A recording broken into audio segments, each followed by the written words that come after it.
d'une alimentation insuffisante en qualité comme en quantité. En Guinée, comme partout ailleurs, la malnutrition affecte en premier lieu les enfants. Selon une enquête du gouvernement, le taux de malnutrition aiguë et chronique est respectivement de 8 et 26%. La préfecture de Sigiri présente le taux le plus élevé de malnutrition aiguë du pays avec 14,5%.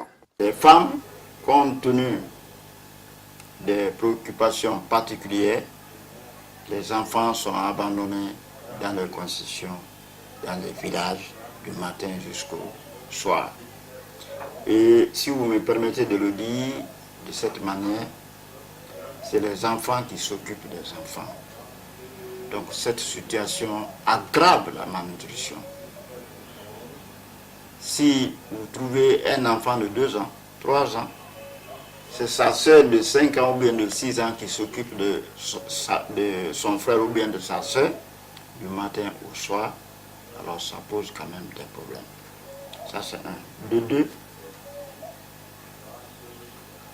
les femmes ou les hommes qui font le déplacement des autres préfectures vers Sigiri, c'est des personnes pratiquement qui n'ont pas le moyen nécessaire de subsistance, ce qui agit justement sur la croissance des enfants. Après toute la journée presque dans les mines et parfois sans repos tout au long de la semaine, ces femmes dans la plupart des préfectures de la Haute-Guinée semblent avoir des raisons bien déterminées en laissant leurs enfants à la maison, même si elles ignorent les conséquences.